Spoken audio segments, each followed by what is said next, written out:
Hello friends, ഇതൊരു കസ്റ്റമറുടെ ഫോണാണ്. ഇതിൻ്റെ കംപ്ലയിൻറ്റ് എന്താണെന്ന് വെച്ചാൽ വാട്സാപ്പ് ലോഗിൻ ആവുക, ചില സമയത്ത് ലോഗൗട്ട് ആവുക, അതുപോലെ തന്നെ ഇതിൻ്റെ ഹോം സ്ക്രീൻ ലേഔട്ട് ചേഞ്ച് ചെയ്യാൻ പറ്റുന്നില്ല, ആഡ്സ് കയറി വരിക, പിന്നെ കുറേ ആപ്ലിക്കേഷൻസ് അൺഇൻസ്റ്റാൾ ചെയ്യാൻ പറ്റുന്നില്ല എന്നുള്ള പ്രോബ്ലംസാണ്. ഇത് പുതിയതായി കുറേ മോഡലിൽ കണ്ടിട്ടുണ്ട്.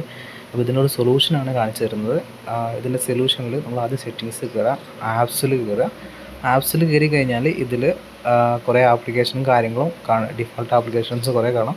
അതിൽ ഡിഫോൾട്ട് ആപ്സിൽ കയറുക, അതിൽ ഹോം ആപ്സ് ഉണ്ടാവും. ഹോം ആപ്സിൽ സിസ്റ്റം ലോഞ്ചറിലേക്ക് ചേഞ്ച് ചെയ്ത് കൊടുക്കാം. അതിനുശേഷം നമ്മൾ സിസ്റ്റം ലോഞ്ചർ, നമ്മൾ എങ്ങനെയാണോ സിസ്റ്റം ലോഞ്ചർ ഉണ്ടായിരുന്നത് അതേ ഓപ്ഷനിലേക്ക് എത്തും. ഈ എത്തിയതിനു ശേഷം വീണ്ടും നമ്മൾ സെറ്റിങ്സിൽ കയറിയതിന് ശേഷം ഇതിന് സെറ്റിങ്സിനകത്ത് ആപ്സിൽ കയറി ആപ്പ് മാനേജ്മെൻറ്റിൽ ഓപ്പൺ ആക്കി കഴിഞ്ഞാൽ നമുക്ക് കുറേ ആപ്ലിക്കേഷൻ, തേർഡ് പാർട്ടി ആപ്ലിക്കേഷൻ നമ്മൾ ഇൻസ്റ്റാൾ ചെയ്തതും നമ്മൾ കുറേ ഗെയിംസ് കാര്യങ്ങൾ അതുപോലുള്ള ആപ്ലിക്കേഷൻസ് കാണും. അതുപോലെ നമ്മൾ നേരത്തെ കണ്ട സിസ്റ്റം ലോഞ്ചറും ഇതിന് പകരമായിട്ടുള്ള തേർഡ് പാർട്ടി ആപ്സും കാര്യങ്ങളും കാണും. അപ്പോൾ ഇതെല്ലാം നമ്മൾ വൺ ബൈ വൺ ആയിട്ട് അൺഇൻസ്റ്റാൾ ചെയ്ത് കൊടുക്കുക.